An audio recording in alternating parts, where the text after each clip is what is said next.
ప్రభువైన యేసుక్రీస్తు నామంలో అందరికీ శుభములండి. మనం ఈరోజు ప్రభు చేత మనకి ఇవ్వబడిన వాక్యము పరమగీతం గ్రంథము నుండి 2వ అధ్యాయము 8వ వచనం చదువుకుందాం.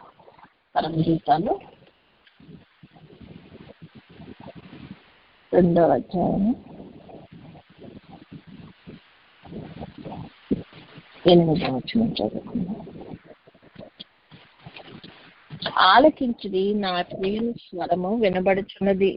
ఇదిగో అతడు వచ్చుచున్నాడు, గంతులు వేయుచు, కొండల మీదను ఎగసి దాటుచు, మెట్టల మీదను అతను వచ్చుచున్నాడు.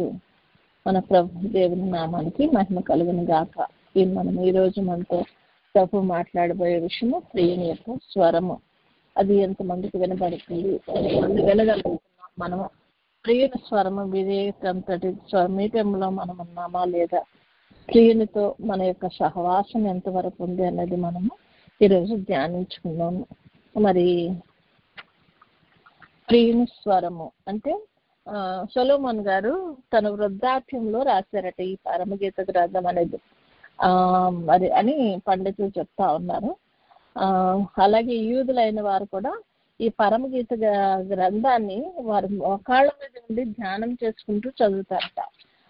అంటే ఇది దేవునికి మనిషికి ఉన్నటువంటి సంబంధంలో మన యొక్క మరి ఆయనతో ఉన్నటువంటి సహవాసాన్ని సూచిస్తుంది అనమాట.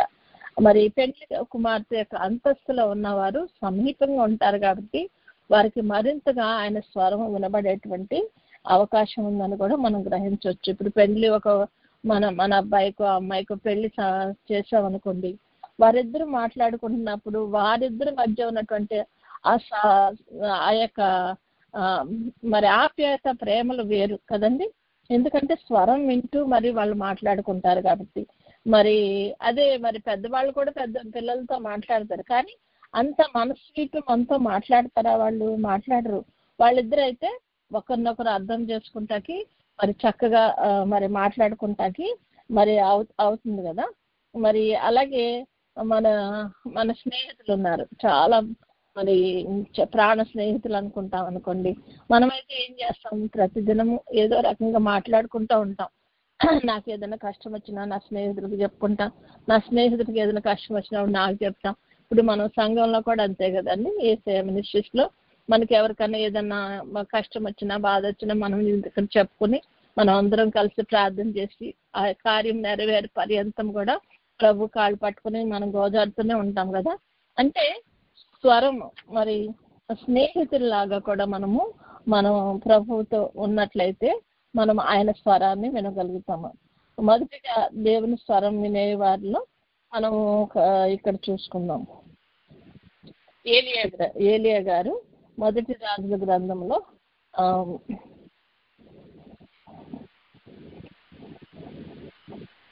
19వ అధ్యాయము 12వ వచనం చూసుకున్నాం.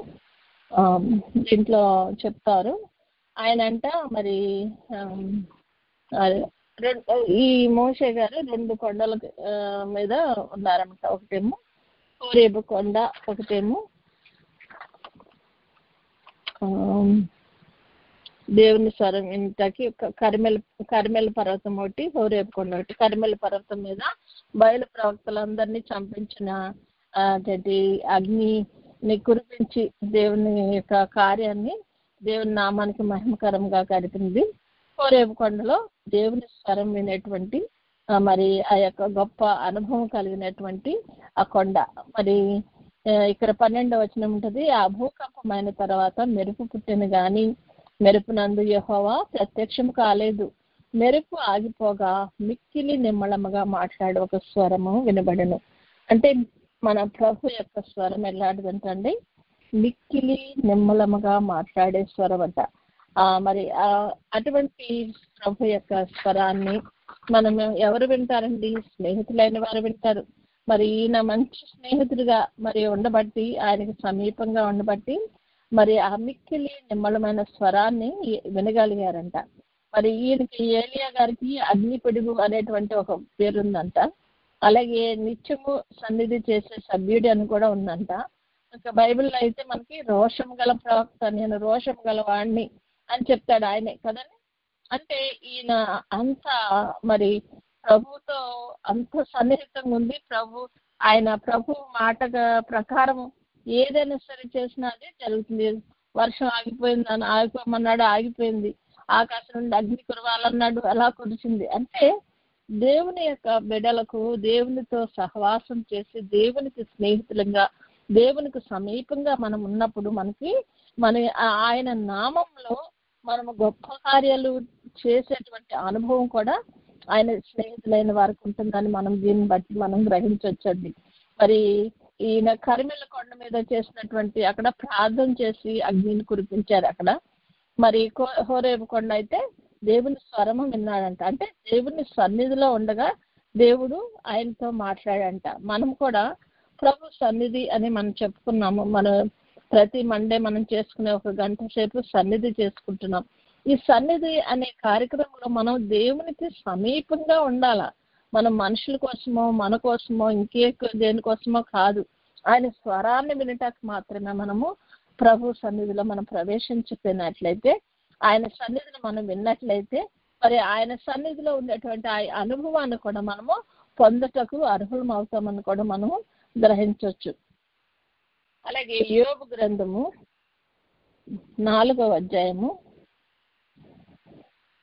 16వ వచనం చూద్దామండి. యోబు 4:16 అయితే ఇలా ఉంది. ఏమని 15 నుండి చదువుకుందాం. ఒకని శ్వాసము నా ముఖమును కొట్టగా శరీర రోమములు పులకించెను.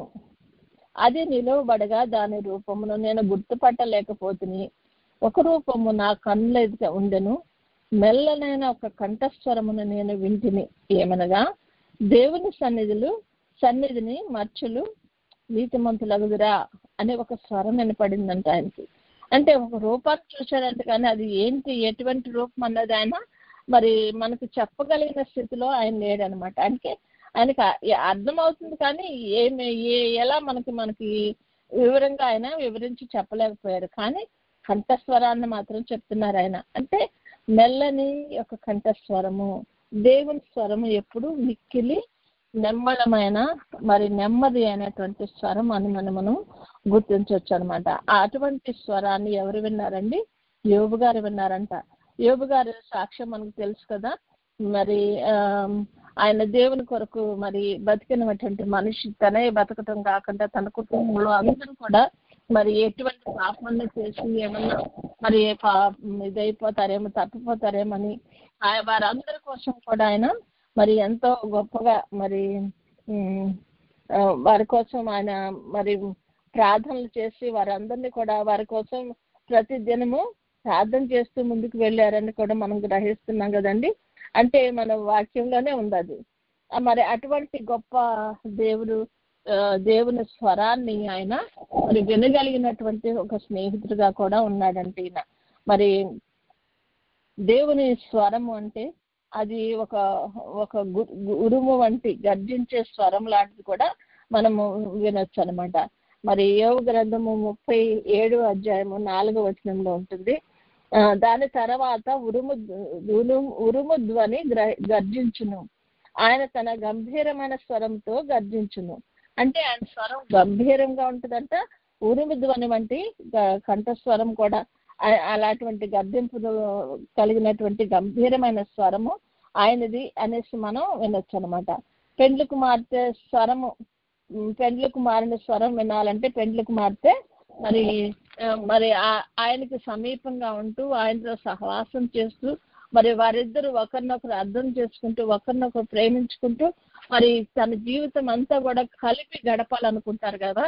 మరి ఆ కలిపి గడపాలనుకున్నప్పుడు ఒకరి గురించి ఒకరు తెలుసుకోవటం చాలా ఇంపార్టెంట్ అని మనం అనుకుంటాం కదా.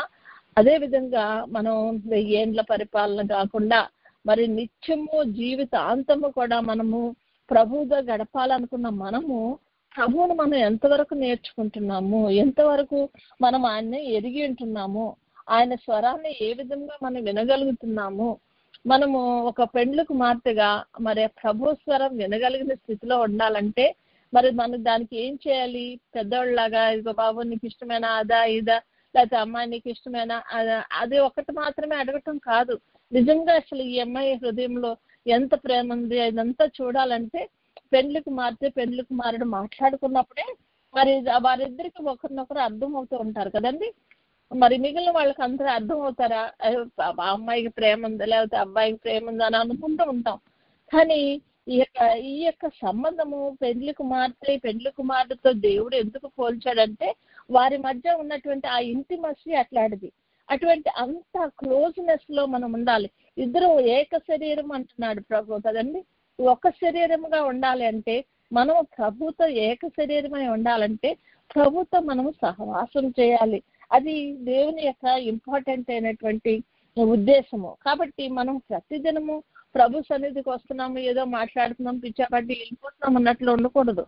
ప్రభు ఏంటి తెలుసుకోవాలి, ప్రభుకి అసలు ఏమి ఇష్టము, ఆయనకి ఏం చేయాలి, ఆయనకి ఏ విధంగా నేను నడుచుకుంటే ఇష్టపడతాడు. మరి అట్లాగా ప్రతి విషయంలో కూడా ఇదిగో నేను ఈ ఆలోచన చేస్తున్నాను, ఈ ఆలోచన దేవునికి ఇష్టమా, ఇదిగో ఈ అడుగు వేస్తున్నాను ఇది దేవునికి ఇష్టమా, ఇదిగో ఈ పని చేస్తున్నాను ఇది దేవునికి ఇష్టమా అని మనం ప్రతి విషయంలో కూడా దేవుని యొక్క ఇష్టాలను గ్రహించవలసిన వారమై ఉన్నాము. ఎందుకంటే మన ప్రభువు కూడా అదే విధంగా ఉంటారు. అందుకని మన అంతరంగాన్ని చూస్తున్నాడంటే ఆయన, అయ్యో నా బిడ్డ ఎట్లా ఉంటే బాగున్నా, నా బిడ్డ ఎట్లా ఉంటే బాగున్నా, నా బిడ్డకి ఇది చేస్తే బాగుండు, నా బిడ్డకి ఇది చేస్తే బాగుండు, అరే ఇక్కడ ఇదిగో ఈ మార్గంలో వెళ్తుంది, ఈ మార్గంలో ఏమి క్లియర్ లేకుండా మరి క్లియర్ చేయాలి, అరే ఈ మార్గంలో వెళ్తుంది ఎవరి దృష్టి మరి చెడు దృష్టి బిడ్డల మీద పడకుండా కాపాడాలి, లేకపోతే అరే నా బిడ్డకు ఆహారం అవసరం ఉంది ఇప్పుడు, కాబట్టి ఈ ఆహారం నేను సప్లై చేయాలి, అరే దాహంగా ఉంది ఈ నీళ్ళని సప్లై చేయాలి, అరే నా బిడ్డకు ఈ సూర్యరశ్మి అవసరము, అరే నా బిడ్డకి గాలి అవసరము అని ప్రతిది కూడా మన గురించి ఆలోచించే మన తండ్రి యొక్క ఇష్టాలను కూడా మనము తెలుసుకొని ఆ విధంగా ప్రవర్తించవలసిన వారమై ఉన్నాము. మరి ఆయనకి మంచి గంభీరమైన స్వరం ఉందని కూడా మనం ఇక్కడ వింటున్నాం కదా. అలాగే దేవుని యొక్క కలిగిన బాహుబలమును కూడా, ఆయన ఎంతో గొప్ప బాహుబలం కలిగినటువంటి దేవాది దేవుడు, ఉరుము ధ్వని అంటే స్వరం కలిగినటువంటి దేవుడు అనమాట. ఉరుములాగా గర్జించేటువంటి ధ్వని కలిగినటువంటి కంఠస్వరం కలిగిన వారట ప్రభు గారు. మరి బైబిల్లో కూడా మనం చూస్తూ ఉంటాము, దేవుని యేసయ్యకి ఇద్దరు శిష్యులు ఉంటారు, యాకోబు గారు యోహాను గారు, జబదయి కుమారులని వారికి పేరు కదండి. వారికి బోయనెర్గస్సు అని పేరంట. అంటే బోయనెర్గస్సు అంటే ఉరిమెడు వారు అని అర్థం అంట. వారు అంత గొప్ప ప్రభావం కలిగినటువంటి ఉరుము గని లాంటి ప్రవర్తన కలిగిన వారని కూడా మనం చూడొచ్చు. వారు ప్రభు యొక్క శిష్యులైన తర్వాత వారి యొక్క స్వభావం అంట గొర్రెపిల్ల స్వభావంగా మారిపోయిందంట. అంటే మన స్వభావం మన ప్రభువుతో మరి చేరక ముందు, ప్రభువుని ఎరగక ముందు మన స్వభావం ఎలా ఉన్నా కూడా దానిని ఆయనకి ఇష్టమైన రీతిలో మనలను మార్చుకోగలిగిన శక్తి గల దేవుడు మన దేవుడు అని కూడా మనం ఇక్కడ నేర్చుకోవచ్చు అనమాట. అలాగే మరి కీర్తనల గ్రంథము 18:13 ఉంటుంది, యెహోవా ఆకాశమందు గర్జన చేసెను, సర్వోన్నతుడు తన ఉరుము ధ్వని పుట్టించెను. అంటే ఆయన యొక్క స్వభావం ఎట్లాంటిదంట, మంచి ప్రభావం కలిగినటువంటి స్వభావం అంట, అధికారాన్ని సూచించే స్వభావం అంట ఆయన స్వరం. కాబట్టి ఏదన్నా ఆయన మాట ఇస్తే చాలు అట్లా ఆ విధంగా జరుగుతుంది, అధికారంతో ఆయన మాట్లాడతారు అనమాట. మరి భూమి కలుగును గాక అన్నారు, ఇమీడియట్ గా ఏమైందంటే భూమి కలిగింది. ఆకాశం భూమి ఆకాశం వేరవును గాక అనగానే వేరైపోయింది. నీళ్లు కావాలంటే నీళ్ళు వచ్చేసినాయి. మరి జలాలలో మరి జలచరాలు మరి పుట్టును గాక అన్నప్పుడు పుట్టేసినాయి. అట్లాగా వెలుగు కలుగును గాక అంటే వెలుగు కలిగింది. అంటే ఆయన ఒక మాట మాట్లాడితే అది ప్రభావం కలిగినటువంటి అధికారం కలిగినటువంటి ఒక గొప్ప స్వరం అని కూడా మనం చూడొచ్చు అనమాట. అలాగే మరి ఆయన యెహోవా స్వరము మరి 29:7 ఉంటుంది, యెహోవా స్వరము అగ్ని జ్వాలలను ప్రజ్వలింపు చేయుచున్నది, యెహోవా స్వరము అరణ్యమును కదిలించుచున్నది, యెహోవా స్వరము లేళ్లను ఈనజీలుచున్నది, అది ఆకులు రాలుస్తుంది. అంటే ఆయన స్వభావం అంత ప్రభావం కలదనమాట. ఒక్కసారి ఆయన మాట్లాడితే ఏ సృష్టిలో ఏది కూడా ఆయనకి వ్యతిరేకంగా వెళ్ళేది లేదు. మరి గాలి తుఫాన్లను సముద్రంలో ఆయన అణిచివేయగలిగాడు ఒక్క మాట చేత. మరి దాన్ని గద్దెంపగానే అది ఆగిపోయిందంట, నిమ్మడం అయిపోయిందంట. అంటే ఎటువంటి లోకం అంటే సృష్టిలో ఉన్న ఏదైనా సరే ప్రభు ఒక మాట మాట్లాడితే అవి మరి ఎంత చక్కటి స్వభావం వచ్చేస్తుంది అనమాట. వాటికి విధేయత చూపే స్వభావం ఉంటుందన్నమాట. మనం కూడా ప్రభు మన యొక్క స్వరాన్ని మనం వినగలిగితే మనలో ఆటోమేటిక్గా ఆ ట్రాన్స్ఫర్మేషన్ వచ్చేస్తుంది. మనం మారిపోతూ ఉంటాం అనమాట. ప్రభువుకి ఇష్టమైన రీతిలోకి మారిపోతాం అనమాట. అట్టి స్వరాన్ని మనం వినగలగాల. వినలేనప్పుడు మనము ఆయన స్వరాన్ని మనము వినలేకపోతే మనం ఏమీ చేయలేము. మనం అంటే ఆయన అనుకున్న రూపంలోకి మనం మారలేము. కాబట్టి ఆయన రూపంలోకి మనం రావాలంటే ప్రభు స్వరాన్ని మనం వినగలిగిన స్థితిలో ఉండాలి. ప్రభు స్వరాన్ని వినగలిగే స్థితికి మనం రావాలంటే ప్రభుతో సహవాసం చేయాలి. ప్రభుతో సహవాసం చేయాలంటే ఆయన సన్నిధిలో మనము సమయము గడపటానికి మనము అవైలబిలిటీ మనం దేవునికి ఇస్తూ ఉండాలి. అలా ఇచ్చినప్పుడు ప్రభుతో ప్రతిదినము సహవాసం చేయటం వల్ల మనుషులందరూ కూడా గుర్తించే విధంగా మనలో మార్పు వస్తుంది. అరే ఇదేంటి, ఈ మొన్నటి వరకు ఈ అమ్మాయి ఎట్లా ఉండేదే, మొన్నటి వరకు ఈయన ఎట్లా ఉండేవాడే, ఇదేంటి ఎంత మార్పు వచ్చింది, ఏంటి ఎంత చక్కటి స్వభావం వచ్చింది, ఇంట్లో ఎదుటి వాళ్ళని అర్థం చేసుకునే స్వభావం వచ్చింది ఏంటి, ఎంత చక్కగా మరి మాట్లాడే స్వభావం వచ్చింది ఏంటి అని మనుషులందరూ కూడా మనల్ని గుర్తిస్తారనమాట. కాబట్టి ప్రభు యొక్క ఆ ప్రభావం గల స్వరము మనం వినగలిగిన స్థితిలో ఉండాలి. మరి యేసయ్య ఈ లోకంలో ఉండగా నీళ్లను ద్రాక్షారసంగా మార్చాడు. మరి చనిపోయిన చిన్నదాన్ని పట్టుకుని తలకి అనగానే ఆ చిన్నది లేచింది. మరి పక్షవాయు రోగులు తర్వాత అందరూ కూడా ప్రభు యొక్క స్వరాన్ని విని వారిలో మరి ఉన్నటువంటి బలహీనతలను పోగొట్టుకున్నారు. అంటే బలహీనతలను దూరం చేసేటువంటి ప్రభావం కలిగినటువంటి బలమైన స్వరము మన దేవుని అని కూడా మనం గుర్తించవచ్చు అనమాట. మరి అలాగే మరి ప్రభు స్వరాన్ని వినేవారు అంటే ప్రభు స్వరాన్ని వినగలిగిన వారు ఎవరుంటారండి అంటే ఆయనకు ఒక స్నేహితులైన వారు అబ్రహాం గారు ఉన్నారు. మరి ఆయనకి స్నేహితుడు అని పేరు పెట్టబడ్డాడంట. ఆయన స్వరము స్నేహితులు వింటారు. అలాగే యోహాన్ గారు ఉన్నారు. ఆయన చెప్తాడు కదా, స్నానికుడైన యోహాన్ గారి గురించి చెప్తాడు. తన ప్రియుని స్వరము వినివాడు అతని స్నేహితుడు అని చెప్తాడు. దాని గురించి సంతోషిస్తాడు అని కూడా చెప్తాడు. అంటే యోహాన్ గారు ప్రభు యొక్క రాకకు ముందుగా రాబోతున్నాడు మీరు మారండి అది ఇది అని చెప్పిన ఆయన స్వరం విని ఎంతగానో సంతోషించాడట. కాబట్టి మనము ఆయన స్వరము వినేటువంటి సంతోషంలో ఉన్నటువంటి బిడ్డలుగా మనము ఆ సంతోషం కొరకు ఎదురు చూడగలిగిన బిడ్డలుగా స్నేహితులుగా మారాల్సినటువంటి అవసరం ఉంది. అలాగే మరి అబ్రహాం గారి గురించి కూడా అబ్రహాము నా స్నేహితుడైన అబ్రహాం నాకు నా సంగతి చెప్పకుండా ఉంటానా అంటున్నాడు. అంటే మరి అబ్రహాం గారిని ఒక స్నేహితుడిగా దేవుడు భావించుకున్నాడని కూడా మనం ఇక్కడ చూడొచ్చండి. అంటే అబ్రహాం గారి గురించి ఆయన ఎంత చక్కగా చెప్పారు కదా, నా స్నేహితుడైన అబ్రహాము అంటున్నాడు. అలాగే మోషే గారి గురించి చెప్తున్నాడు, మోషే నా స్నేహితుడు అని కూడా చెప్తాడండి. అంటే ముఖాముఖిగా దేవునితో మాట్లాడేటువంటి మరి దేవునికి స్నేహితుడైనటువంటి మోషే గారిని కూడా మనము నిర్గమాకాండం 33:11 చూడొచ్చు. మరి అలాగే మరి అబ్రహాం గారి గురించి మాట్లాడుకున్నాం కదా. అంటే ఇట్లాగా దేవుని స్వరము వినాలనుకుని ఆయనతో స్నేహం చేసేటువంటి వారికి ఆ యొక్క యోగ్యత తెలుస్తుంది. అది ఆ యొక్క మరి ఆయన స్వరాన్ని వినేటువంటి ఆ యొక్క అనుభవం అది ఎంత ఆనందాన్ని కలిగిస్తుంది అన్నది మనము మాటల్లో చెప్పలేం అనమాట. మరి దేవుడు మనల్ని దాసులని పిలవక, మరి యోహాను సువార్త 15:15 ఉంటుంది, మిమ్మలను స్నేహితులని పిలుచుచున్నాను అంటున్నాడు ప్రభు. అంటే మీరు దాసులు, ఒకప్పుడు వారి పామర్లు, విద్య లేదు వాళ్ళకి, ఆయన శిష్యులకి, కానీ వాళ్ళని ఆయనకి స్నేహితులుగా మార్చుకున్నాడు. తర్వాత తన శిష్యులుగా, ఆయన శిష్యులు అంటే ఆయన తర్వాత ఆయన అనుసరించి నడిచే వాళ్ళే ఆయన స్నేహితులుగా శిష్యులు అవుతారు కదా. అట్లాగా ప్రతి విషయంలో కూడా ప్రభు మరి మరి తనతో స్నేహంగా, తనకు మరి సన్నిహితంగా, సమీపంగా మరి ఉన్నటువంటి బిడ్డలుగా మనల్ని మార్చుకోవాలని దేవుడు చూస్తున్నాడు. దేవునికి మనం ఏమి ప్రాధాన్యత ఇస్తున్నాము?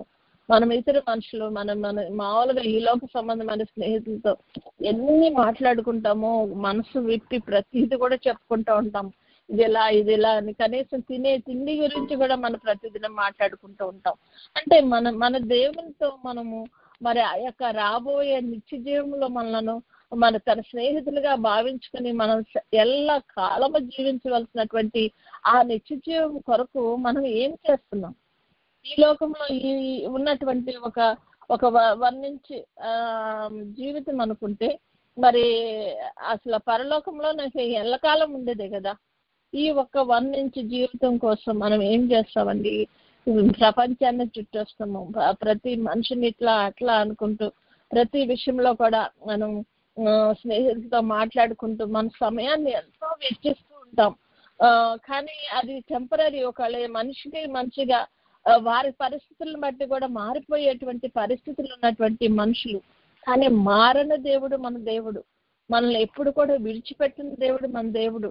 ప్రతి అడుగులోనూ మనం విన్నా లేకపోయినా, ఇప్పుడు మన బిడ్డలు ఎవరికైనా బాధ వేసి ఏదైనా మరి అన్నం తినకుండా ఉన్నారనుకోండి, మనం ఏం చేస్తాం? వాడు తినే వరకు కూడా వాళ్ళ చుట్టే తిరుగుతాం. ఎందుకు? మనలో ఉన్నటువంటి ప్రేమ అది, దేవుని యొక్క కృప. మరి ఆయన జీవము ఆయన కృప, జీవం కంటే ఉత్తమమైందంటే ఆయన కృప.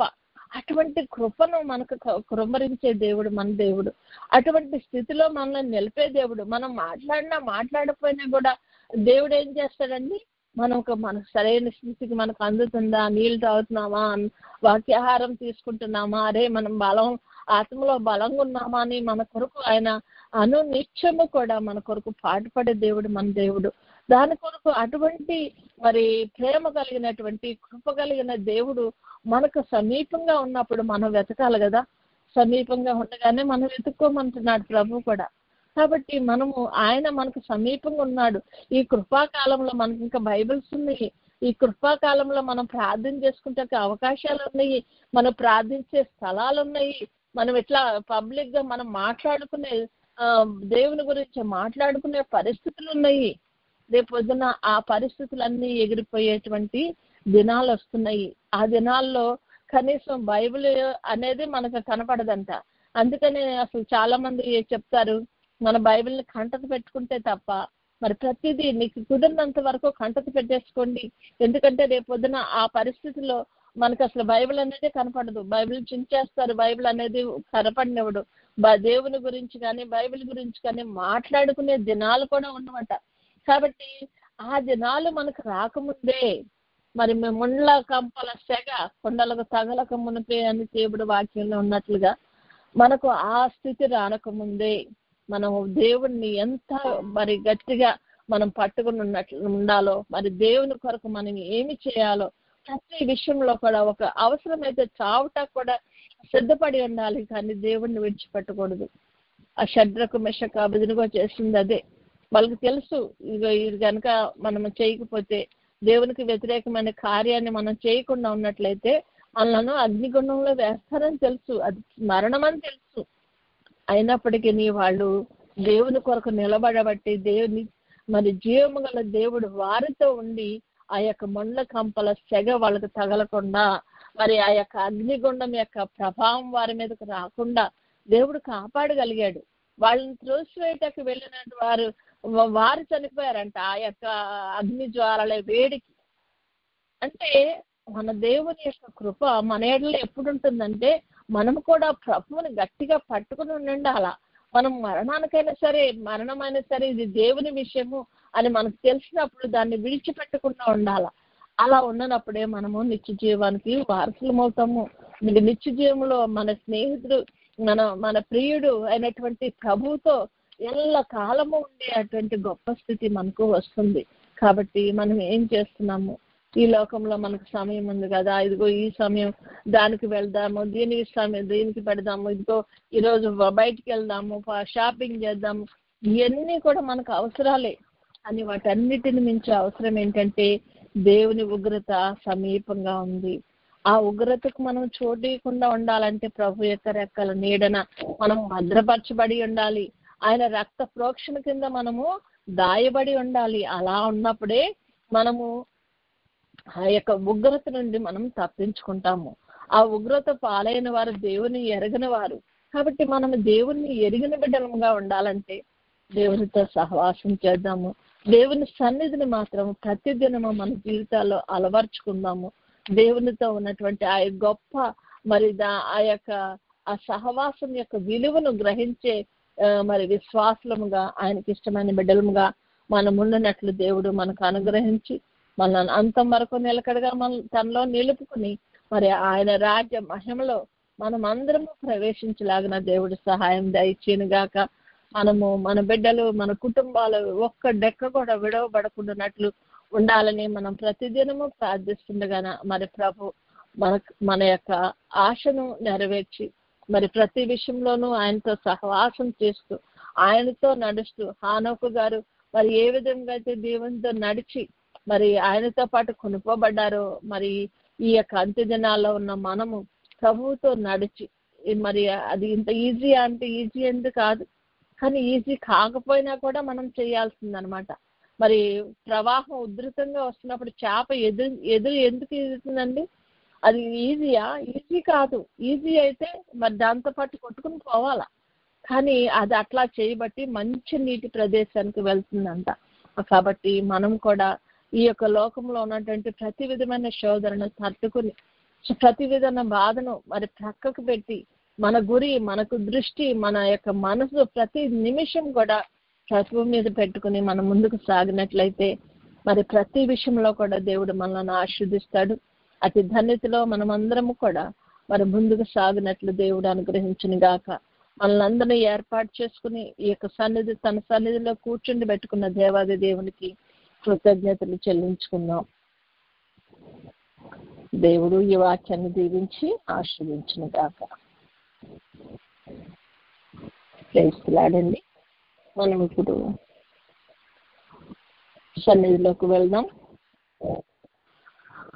మనకిచ్చిన కొద్ది సమయము, కానీ ఇది ఒక మనకు దేవుడు ఇస్తున్నటువంటి గైడెన్స్ కాబట్టి ఈ గైడెన్స్ను ఉపయోగించుకుని మనము మన జీవితాల్లో దేవునికి కనీసం 1 గంట సేపైనా ఆయనకి ఇవ్వగలిగినటువంటి మరి స్థితిలో మనం అందరం ఉండినట్లు మన ఆత్మీయ స్థితిని దేవుడు మెరుగుపరచును గాక. మరి మొట్టమొదటిగా మనం మనోనిదానం కలిగి ఉందాము. మనోనిదానం అంటూ ఉంటే మరి ఈ లోక తలంపులు కానీ మరి కుటుంబ తలంపులు కానీ మరి ఇంకే విధమైన తలంపులు కానీ కాకుండా కేవలము ప్రభువును గూర్చిన తలంపులు మాత్రమే కలిగి ఉండి మన ఎదుట ప్రభు ఉన్నాడని మనం చూస్తూ మరి ఆయనతో మనం మాట్లాడటకు మనం వచ్చున్నాం కనుక మరి ఆయనతో మనం చెప్పవలసినవన్నీ చెప్పి మరి ఆయన ద్వారా మన పాప క్షమాపణ పొంది మరి ఆయన ద్వారా మనము మరి నిత్య జీవంలోకి ప్రవేశించగలుగుటకు ఆయన యొక్క చెప్పినటువంటి ప్రతి విధమైన ఆ యొక్క స్టెప్స్ ని మనం ఫాలో అయినట్లయితే దేవుని సన్నిధిలో ప్రభువు మనతో మాట్లాడినప్పుడు మనం వినగలిగిన స్థితికి ఎదుగుతాం కనుక మరి మొట్టమొదటిగా మనం మనోనిదానం కలిగి ప్రభు సన్నిధిలో కూర్చున్నాం.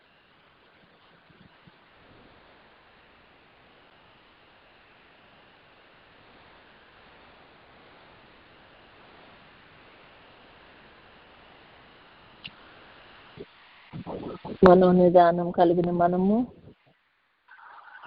ప్రభు సన్నిధిలో మన పాపములను ఒప్పుకుందాం. ఎందుకంటే ప్రభువుకి మనకు అడ్డుగా నిలిచేది ఈ పాపం మాత్రమే. మన స్వరాన్ని ఆయనకి వినిపింపకుండా చేసేది కూడా ఈ పాపమే. కాబట్టి ఈ పాపాన్ని ఆయన మరి తను శిలువకు అంటగొట్టి మరి మనలను దాని నుండి మనం ఆ భారం నుండి పాప భారం నుండి మనల్ని విడిపింపగల శక్తి గల దేవుడు ఈయన మాత్రమే కనుక మన పాపములను ఒప్పుకొని ఆయన ఎదురు ఆయన నుండి క్షమాపణ పొంది మరి దాని నుండి విడుదల పొంది ఆయన రక్తం చేత కడగబడిన వారమే పరిశుద్ధులుగా రావటకు మరి ఆయన మాత్రమే మార్గం. కాబట్టి ఆయన సన్నిధిలో ఉన్న మనము ప్రభువుని మొట్టమొదటిగా పాప క్షమాపణను అడుగుదాం. ఏ చిన్న పాపమైనా సరే మనకు ప్రభువుని దూరం చేస్తుంది. మన దృష్టిలో చిన్నగా ఉండొచ్చు, కానీ అది ఎంత గొప్ప మరి దేవునికి మనకి ఎడబాటును కలిగించేటువంటి గొప్ప మరి సాధనమైంది కనుక దానిని విడిచిపెట్టగలాలంటే ప్రభు శక్తి మనకు అవసరము. కనుక ప్రభు సన్నిధిలో మనం ఒప్పుకుందాం.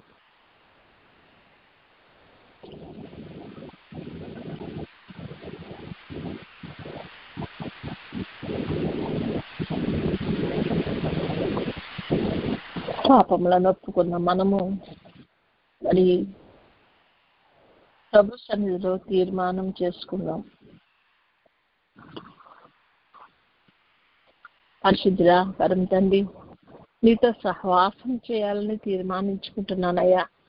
నీ రూపంలోకి మారాలని నేను తీర్మానించుకుంటున్నానయ్యా. నీ పెండ్లి కుమార్తె వరుసలో ప్రభా నాయన నీతో నీ ప్రక్కన కూర్చుని నీ ముఖాన్ని చూస్తూ నిన్ను ఎందు ఆనందిస్తూ గడిపే ఆ దినాల కోసం నేను ఎదురు చూస్తున్నాను. కాబట్టి నా ప్రభా ఆ స్థితిలో నేను ఉండగలగాలని తీర్మానించుకుంటున్నాను ప్రభా అని మనము తీర్మానం చేసుకున్నాం.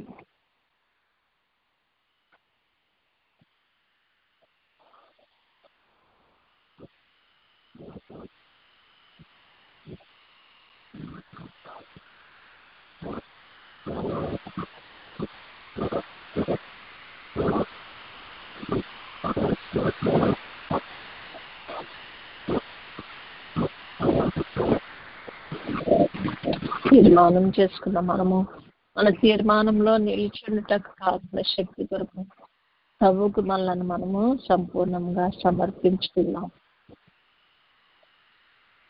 మనల్ని ఏ రూపంలో ప్రభు చూడాలనుకుంటున్నారో, మనల్ని ఏ విధంగా చెప్పుకోవాలనుకుంటున్నారో, ఆయనకి ఇష్టం లేని అన్ని మన నుండి ఏ విధంగా దూరపరచాలనుకుంటున్నారో ప్రతిదీ ఆయన మనలో జరిగించటకు మనల్ని మనము సంపూర్ణముగా మరి ప్రభువుకు సమర్పించుకున్నప్పుడే మరి ప్రభు చేయగలరు. కనుక మనను, మన ఆత్మలను, ప్రాణాన్ని, మరి దేహాన్ని, సమస్తాన్ని ప్రభువుకు సమర్పించుకుని ఆయన చెప్పిన విధంగా నిలబట్టకు, ఆయన రూపంలోకి మనం మార్చబట్టకు మన ప్రభువుకు సమర్పించుకున్నాం.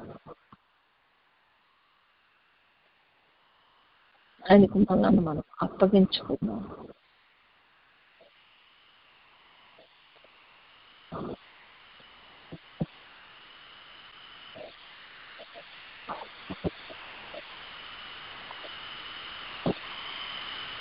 ప్రభువుకు అప్పగించుకున్నాం. మనము ప్రభు సన్నిధిలో మనం విన్నపాలను చెప్పుకుందాము. మన అవసరాల గురించి ప్రభుని అడుగుదాము. అడుగుడి మీకు ఇస్తారని వాగ్దానం చేసిన వాగ్దానకర్త, వాగ్దానం చేసిన వాడు నమ్మదగిన వాడు అంటున్నారు. కాబట్టి మనము ఆయన అడిగే ప్రతిదీ కూడా మనం పొంది ఉన్నామని కూడా మనము తలంచుకోవాలని ప్రభు చెప్తున్నారు. కనుక ప్రభు సన్నిధిలో అడుగుదాం. ప్రభా, ఆనకు గారు నీతో నడిచారట ప్రభా, ఆ అనుభవం కావాలని నాకు ఆశ ఉంది నాయన. నీ కృపను బట్టి అటువంటి అనుభవంలోకి నేను మారటకు నా సహాయం దయచేయి తండ్రి అని అడుగుదాం. అలాగే మోషే గారు, నా తండ్రి నీ ఇల్లంతట్లో నమ్మకంగా ఉండి నీ స్వరాన్ని, నా తండ్రి నీ ముఖాముఖగా నిన్ను చూడగలిగి నీ స్వరాన్ని వినగలిగిన స్థితిలో ఉన్నారట ప్రభా. నీ చిత్తమైతే నాకు అటువంటి మరి స్థితిని ప్రభా మాకు దయచేయండి. నిన్ను చూడగలిగే స్థితిని, నీ మాట వినగలిగిన స్థితిని నాయన మాకు దయచేయండి తండ్రి అని ప్రభుని వేడుకుందాం.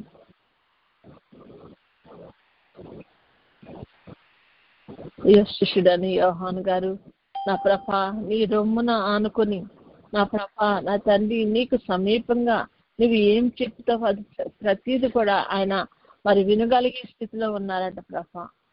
మరి నీ రొమ్మున ఆనుకోగలిగిన స్థితిని నాకు దయచేయండి ఆయన.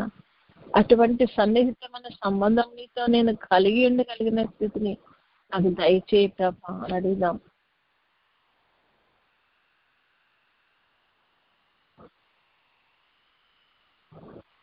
ఏలియా గారు ప్రభా నీ యందు నీ రోషం గల ప్రవక్తగా ప్రభా నా తండ్రి నాయన ఎంతో రోషం కలిగిన వాడు, నేను ఒక్కడనే మిగిలి ఉన్నాను అంటున్నాడు ఆయన. మరి నీ కొరకు గొప్ప కార్యాలు చేస్తాడట ప్రభా. ఆ రోషంలో దేవుని కొరకు చెడును నాన్న నిర్మూలం చేస్తూ మరి నాన్న నీ కొరకు నిలబడిన ప్రవక్తగా నా తండ్రి ఆయన. మరి నాన్న సృష్టికి ఆజ్ఞ ఇచ్చినప్పుడు తండ్రి నాయన వర్షమా నువ్వు ఆగు అన్నప్పుడు ఆగిపోయిందట ప్రభా. అగ్ని నువ్వు కురువు అంటే కురిచిందంట ప్రభా. యెహోషువ గారు కూడా ప్రభా మరి యుద్ధంలో వారికి జయము కలుగుతూ ప్రభా సూర్యుడా నువ్వు అక్కడ ఆగు అంటే ఆగిపోయిందట ప్రభా. నాయన నీ బిడ్డలైన వారికి అంత ప్రభావాన్ని నువ్వు ఇచ్చావు, ఎందుకంటే నీవు ప్రభావము గల దేవుడు కనుక నా ప్రభా. నీ బిడ్డలంగా నీతో అటువంటి సన్నిహితమైన సంబంధం కలిగిన బిడ్డలంగా నా తండ్రి నానా నీ యొక్క ప్రభావాన్ని మేము కూడా ధరించుకోగలిగిన స్థితిలో ప్రభా నా తండ్రి మేము ఉండగలుగుతాం నాయన. మమ్మల్ని తయారు చేయండి తండ్రి అని ప్రభుని వేడుకుందాం.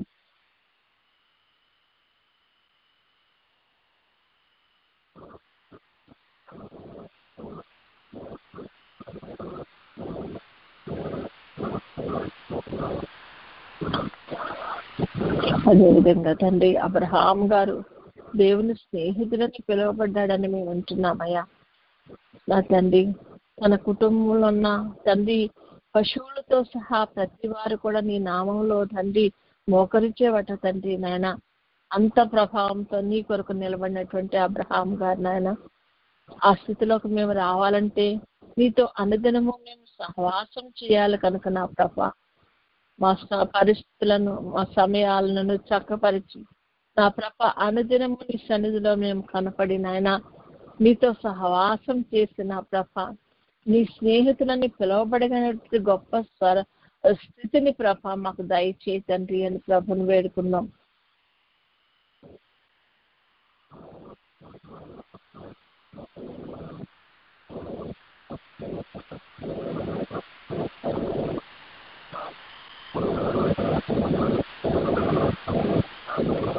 భక్తులైన వారు ఎంతో మంది బైబిల్లో మనకు దేవుడు మనకు మాదిరిగా ఇచ్చిన్నారు. వారందరూ దేవుని స్వరాన్ని మరి స్వరానికి విధేయత చూపిన బిడ్డలుగా చూస్తున్నాము.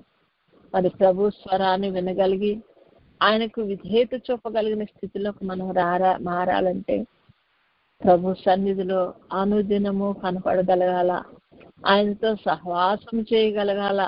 ఆయన యొక్క వెలుగును బట్టి మనలో ఒక శుద్ధి కార్యం జరగాల. కనుక ప్రభు చెప్పినట్లుగా చేయాలి అంటే ఆయనతో సహవాసం చేస్తూ ఆయనను తెలుసుకోగలిగినటువంటి స్థితికి మనం రావాలి. కనుక ప్రభుని వేడుకుందాం. ఆయన అతి ధన్యతలో నన్ను నడిపించయ్యా అని ప్రభుని వేడుకుందాం. మనము ప్రభువుని స్తుతిద్దాము. పరిశుద్ధుడా, ఇదిగో గడిచిన వారమంతయు నాయన గడిచిన సంవత్సరం అంతయు మమ్మల్ని కాచి కాపాడి నాయన మరి యొక్క నూతన సంవత్సరంలో నూతన వారంలో నా తండ్రి నూతన దినంలో మమ్మల్ని ప్రవేశపెట్టిన ప్రభ ఆయన మేము మొదటగానే నీ సన్నిధిలో మేము కూడి ప్రభ నాయన నిన్ను ఉంచుకోగలిగిన ధన్యతను దయచేసిన దేవాది దేవా నీకు వందనాలయ్యా. గత 14 సంవత్సరాలుగా మాకు ఇచ్చిన యేసయ్య మినిస్ట్రీస్ గా నీకు వందనాలయ్యా. మినిస్ట్రీస్ లో నువ్వు అనుదినము మాతో మాట్లాడుచున్న విధానానికే నీకు వందనాలయ్యా. పరిశుద్ధుడా, వింటున్నది మేము అశ్రద్ధగా వినొద్దు అంటున్నావు ప్రభా. ప్రభు కార్యం అశ్రద్ధగా చేయవాడు శాపగ్రస్తుడు అంటున్నావు ప్రభా నాయన. అటువంటి శాపాలకు మేము గురి కాకుండా నా ప్రభా నా తండ్రి మమ్మలను నీ వాక్యంతో నడిపిస్తున్నావు, నీ వాక్యంతో మమ్మల్ని పోషిస్తున్నావయ్యా. నా తండ్రి నీకు వందనాలు స్తుతులు స్తోత్రాలయ్యా.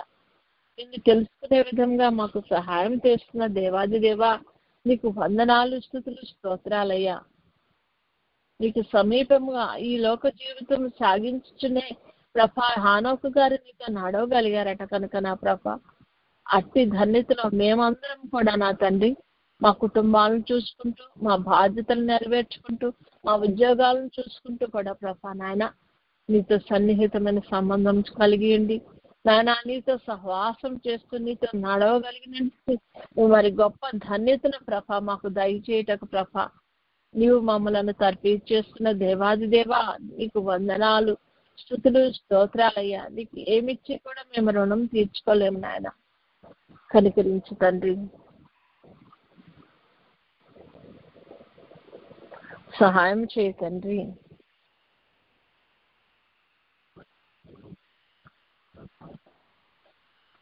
నీ నిత్య జీవంలో ప్రవేశింపగలిగే గొప్ప ధన్యతను మాకు దయచేయ తండ్రి. దేవునికి స్తుతి చెల్లించిన మనము కొద్దిసేపు ప్రభు సన్నిధిలో మౌనంగా ఉండి, మరి ఇప్పటి వరకు మనం మాట్లాడాము. ఉరువులోను, ధ్వనిలోను, మెరుపులోను మరి ప్రభు ప్రత్యక్షం కాడు కానీ మెల్లనైన స్వరంతో మనతో మాట్లాడగలిగిన దేవాది దేవుని సన్నిధిలో కొద్దిసేపు మౌనంగా ఉండి ప్రభు ఏమి మనతో మాట్లాడలే అన్నారు. ఆయన స్వరము మనం వినగలిగిన స్థితిలో ఉన్నామో లేదో అని మనల్ని పరీక్షించుకుంటూ మన హృదయాన్ని, మన దృష్టిని ప్రభు మీద పెట్టి కొద్దిసేపు మౌనంగా ఉందాం.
వందనములు నీకు,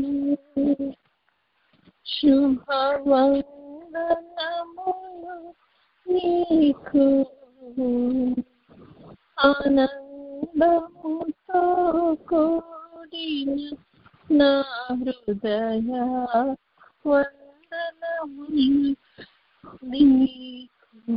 స్తోత్రం నాయన, స్తుతులకు పాత్రుడా, స్తోత్రార్హుడా, నీకు వందనాలయ్యా.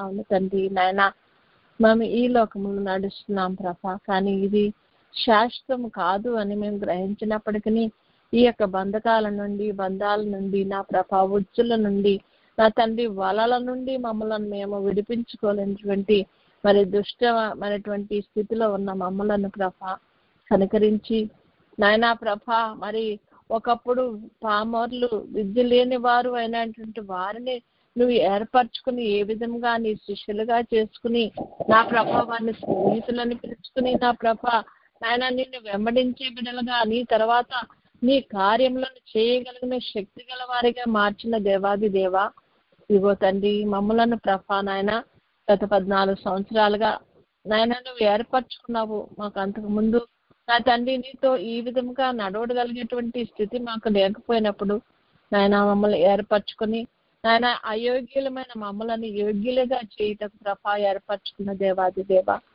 ఈ సన్నిధిలో ప్రతిదినము మమ్మల్ని కూర్చుండి పెట్టుకుంటాకు నా తండ్రి నాయన ప్రభా, ప్రతిదినము నా తండ్రి నీ వాక్యాహారం చేత నాతో పోషింపబడుటకు ప్రభా నా తండ్రి నిత్య జీవనకు ప్రభా మేము సిద్ధపట్టకు నాయన నీవు ఇస్తున్న ప్రతి విధమైన అవకాశాన్ని బట్టి, ప్రతి విధమైన సమయాలను అనుకూలపరుస్తున్న విధానాన్ని బట్టి నాయన నీకు వందనాలు చెల్లిస్తున్నాం. నాయన నీ చిత్తాన్ని నెరవేర్చే స్థితిలో నాయన మేము ఈ వాక్యం మీద ప్రతి బిడ్డ తయారు కాగలిగి నాయన నీవు రాకడలో నువ్వు మహిమ మేఘం మీదకి వచ్చినప్పుడు ప్రభా మేమందరము నీ తట్టు ఆకర్షింపబడిన ప్రభా, నీ పెండ్లి విందులో పాల్గొని నా ప్రభా నాయన నిత్య జీవంలోకి వారసులగటం ప్రభా మమ్మలను మా కుటుంబాలను నువ్వు ఏర్పరచుకుని నీ సన్నిధిలో కూర్చుని పెట్టుకున్న విధానాన్ని బట్టి నీకు వందనాలు.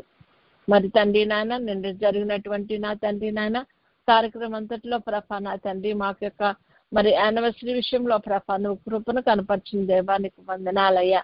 మరి తండ్రి రేపటి దినమున మరి ఎల్లుండి అవతల ఎల్లుండి ప్రభా ఈ 3 దినాలు జరగబోయేటువంటి నా ప్రభా ఎస్తేరు పూరిం పండుగల విషయమే నీకు వందనాలు చెల్లిస్తున్నాము. అక్కడ జరగబోయే ప్రతి కార్యక్రమం విషయమే నీకు వందనాలు చెల్లిస్తున్నాము నాయన. మమ్మల్ని చేపట్టుకుని నడిపించుతున్న విధానాన్ని బట్టి నీకు వందనాలు చెల్లిస్తున్నామయ్యా. కనుక నా ప్రభా నీకు విధేయులమై నీవు చెప్పినట్లుగా చేయటకు ప్రభా మమ్మలను మా కుటుంబాలను క్రమపరచమని, నీ రాకడకు మమ్మల్ని సిద్ధపరచమని నాయన. ప్రతి విషయంలోనూ ప్రభా నీ స్వరాన్ని వినగలిగిన స్థితికి మేము ఎదగగలిగినట్లు ప్రభా నిన్ను కన్నులారా చూడగలుగుటకు ప్రభా మాకు నీ కృపను అనుగ్రహించమని అన్ని విషయాల్లో నీకే మహిమ, ఘనత, కీర్తి, ప్రభావాలు చెల్లిస్తూ యేసయ్య అతి శ్రేష్టమైన నామంలో అడిగి పొందుకొని ఉన్నాం తండ్రి. ఆమేన్.